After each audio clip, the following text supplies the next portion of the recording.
আসসালামু আলাইকুম প্রিয় শিক্ষার্থীরা। আজকে আমরা ষষ্ঠ শ্রেণীর তৃতীয় অধ্যায়ের পৃষ্ঠা নাম্বার 28, 29, 30 নিয়ে আলোচনা করব। এখানে দেখো 28 পৃষ্ঠায় আছে নমুনা 4। এখানে লেখা আছে, সবাই যখন খেলে রিনার ভাই রাজীব তখন পড়তে বসে, আবার সবাই যখন পড়তে বসে রাজীব তখন ঘুমায়, আর সবাই যখন ঘুমিয়ে পড়ে রাজীব তখন খেলে। আজকাল কি যে করছে ছেলেটা, বয়স হবে 4 বছর পূর্ণ হলো, সবকিছুতেই তার এলোমেলো আচরণ। বাবা একদিন কথায় কথায় মাকে বললেন, আচ্ছা, ছেলেটার সব কাজ এমন এলোমেলো হচ্ছে কেন? মা হেসে বললেন, কোথায়, সব কাজ তো এলোমেলো হচ্ছে না। এই যেমন আমি খাইয়ে দিলে রাজীব সময় মতো খায়। মার কথা শুনে বাবা হাসলেন, বললেন, আরেকটু বড় হলে কি করবে, সেটাই দেখার বিষয়। মা বললেন, বড় হলে সব বুঝতে শিখবে, তখন সময় মতো পড়বে, ঘুমাবে আর খেলবে। এখানে বলা আছে, উপরের অনুচ্ছেদ থেকে কাজ করা বোঝায় এমন শব্দ খুঁজে বের করো এবং নিচের খালি জায়গায় লেখো। অর্থাৎ এখানে একটা ছক দেওয়া আছে, এই খালি জায়গাটা কি করতে হবে, লিখতে হবে। ওকে প্রিয় শিক্ষার্থীরা, দেখো এখানে লেখা আছে যে লেখা শেষ হলে তোমার বন্ধুদের সাথে মিলিয়ে নাও, তাদের সাথে উত্তরের পার্থক্য হলে তা নিয়ে আলোচনা করো। তারপরে আছে দেখো, এখানে বলা আছে ক্রিয়া। ক্রিয়া শব্দের অর্থ হচ্ছে কাজ। ওকে, যেসব শব্দ দিয়ে করা বা হওয়া বোঝায় সেগুলোকে ক্রিয়া বলে। যেমন সুমি খেলছে, খেলছে খেলাটা হচ্ছে একটা কাজ, তাই খেলছে শব্দটা হবে কি, ক্রিয়া। সূর্য ডুবে গিয়েছে, ডুবে যাওয়াটা হচ্ছে কি, একটা কাজ। সো ডুবে গিয়েছে এটা হচ্ছে একটা ক্রিয়া। এখানে দাগ দেওয়া শব্দগুলো ক্রিয়া। ওকে, তারপরে আছে যে পাঠ থেকে ক্রিয়া খুঁজি। চিঠিবিলি, ছড়া ও সুখী মানুষ নাটক থেকে ক্রিয়া শব্দ খুঁজে বের করে তার একটি তালিকা তৈরি করি। ওকে, আমরা 29 পৃষ্ঠায় দেখব, একটা ছক দেওয়া আছে। এই ছকে আছে যে ক্রিয়া শব্দগুলি কোনগুলি, এটা আমরা এই পাশে লিখব। অর্থাৎ চিঠিবিলি থেকে পাওয়া ক্রিয়া শব্দগুলি লিখব এই পাশে, এবং সুখী মানুষ থেকে পাওয়া ক্রিয়া শব্দগুলো কি লিখব, এই পাশে। ওকে, এই ক্রিয়া শব্দগুলি লেখার পর আরেকটা অনুচ্ছেদ দেওয়া আছে। এখানে বলছে যে অনুচ্ছেদ লিখে ক্রিয়া খুঁজি। কোন একটি বিষয় নিয়ে 100 শব্দের মধ্যে একটি অনুচ্ছেদ লেখো, লেখা হয়ে গেলে ক্রিয়া শব্দগুলো নিচে দাগ দাও। ওকে, তাহলে আমরা একসাথে 29 পৃষ্ঠার দুইটা চক পূরণ করব। ওকে প্রিয় শিক্ষার্থীরা, পাঠ্য বইয়ের পৃষ্ঠা নাম্বার হচ্ছে 29, পাঠ থেকে ক্রিয়া খুঁজি। এখানে বলা আছে, চিঠিবিলি, ছড়া ও সুখী মানুষ নাটক থেকে ক্রিয়া শব্দ খুঁজে বের করে তার একটি তালিকা তৈরি করি। অর্থাৎ আমাদের এখানে চিঠিবিলি ছড়াটি পড়তে হবে এবং সুখী মানুষ নাটকটি আবার পুনরায় পড়তে হবে। পড়ার পর চিঠিবিলি থেকে পাওয়া সব ক্রিয়া শব্দগুলি হচ্ছে যেগুলো, সেগুলো আমাদের লিখতে হবে। তো কি কি শব্দ পেয়েছি, যে এখানে লিখেছি যে চলেছে, করতে, করছে, ছুটছে, ধরতে, এসেছে, লিখছে, কলমে, গেছে, নামবে, নিলাম, ধরে। এই ক্রিয়াবাচক শব্দগুলো কোথায় থেকে পেয়েছি আমরা, চিঠিবিলি থেকে পাওয়া। ওকে, তারপর সুখী মানুষ থেকে পাওয়া ক্রিয়া শব্দগুলো হচ্ছে এগুলো। কি কি পেয়েছি আমরা, যে করছে, বলছে, শুনছি, দেখো, যাব, কাঁদো, জ্বালিয়েছে, করে, কায়া, দেখলে। কায়া শব্দের অর্থ হচ্ছে শরীর। ওকে, হাসে, এতে, মরবে, করছি, বলছে, বলো, করো, বলুন, আনতে, আনবো, পারছি, গেল, বাঁচাও, ঢেলে নাও, গিয়েছে, ছাড়বো, এসো, দেব, বলবে, থাকো, করি, পাবো, পাবে, বাড়বে, পারে, পারো, হবে, যাও, দেখো, ভাবছে, করব, বলছে, যায়, কাঠি, বেচি, কিনি, করি, আসে, হাসছ, শুনে, হাসছি, যাও, হচ্ছে। প্রিয় শিক্ষার্থীরা, এই প্রত্যেকটা শব্দ হচ্ছে কি, ক্রিয়াবাচক শব্দ।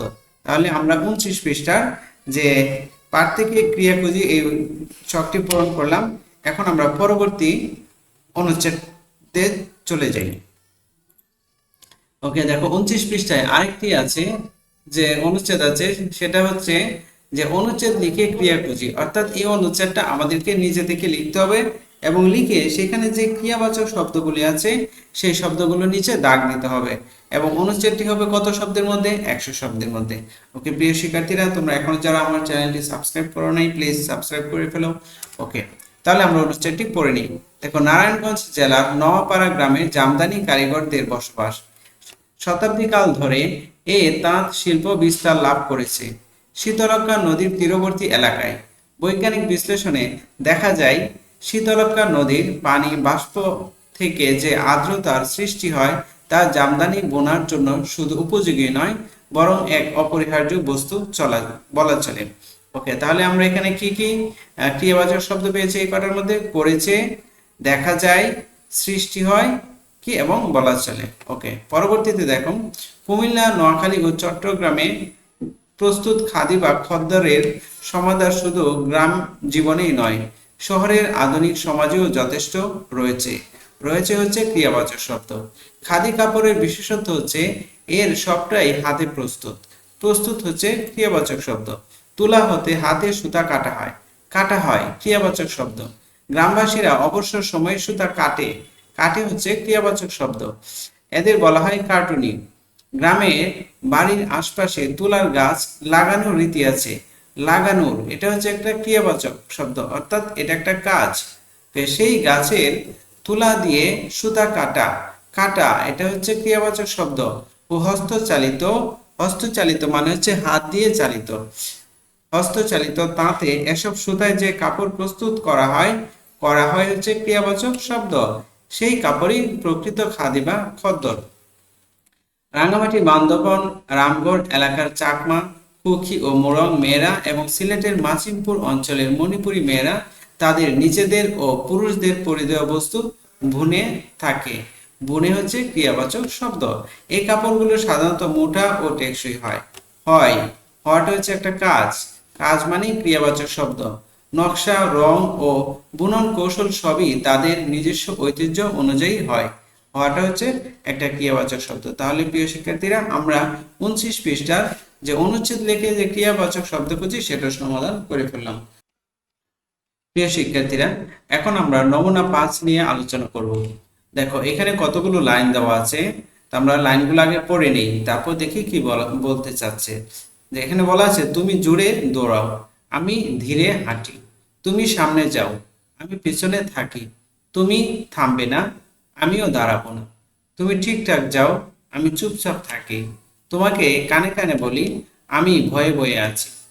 দেখো, কিছু শব্দ দিয়ে ক্রিয়ার গতি, সময় ইত্যাদি বোঝায়। উপরের অনুচ্ছেদ থেকে এ ধরনের শব্দ খুঁজে বের করো এবং নিচের খালি জায়গায় লেখো। অর্থাৎ এখানে কিছু শব্দ আছে যে শব্দগুলো কি বোঝায়? ক্রিয়ার গতি, সময় বোঝায়। যেমন তুমি জোরে দৌড়াও, জোরে এটা হচ্ছে কি, এটা গতি বোঝায়। কার গতি বোঝায়? দৌড়াও হচ্ছে একটা ক্রিয়া, এটার গতি বোঝাচ্ছে কি দ্বারা? জোরে। ওকে, তারপর বলছে আমি ধীরে হাঁটি। হাঁটা হচ্ছে একটা ক্রিয়া, এটার গতি বোঝাচ্ছে কি? ধীরে, অর্থাৎ আস্তে বা ধীরে। হ্যাঁ, এটা ধীরে দ্বারা কি বোঝাচ্ছে? গতি বোঝাচ্ছে। যেমন সামনে, পিছনে। আচ্ছা, থামবে, দাঁড়াবো না। ঠিকঠাক, চুপচাপ। কানে কানে বলি, ভয়ে ভয়ে আছি। ওকে, তাহলে চলো আমরা এই ছকটি পূরণ করে নিই। ওকে প্রিয় শিক্ষার্থীরা, এখানে দেখো পাঠ্য বইয়ের 30 পৃষ্ঠার নমুনা 5-এর ছকটি হচ্ছে যে এখানে বলা হচ্ছে উপরে অনুচ্ছেদ থেকে কাজ করা বোঝায় এমন শব্দ খুঁজে বের করি এবং নিচের খালি জায়গায় লিখি। ওকে, তাহলে কি কি শব্দ আমরা পেয়েছি? দেখো, জোরে, ধীরে, সামনে, পিছনে, না, ঠিকঠাক, চুপচাপ, কানে কানে, ভয়ে ভয়ে। এই শব্দগুলো কি আমরা উপরের অনুচ্ছেদ থেকে পেয়েছি।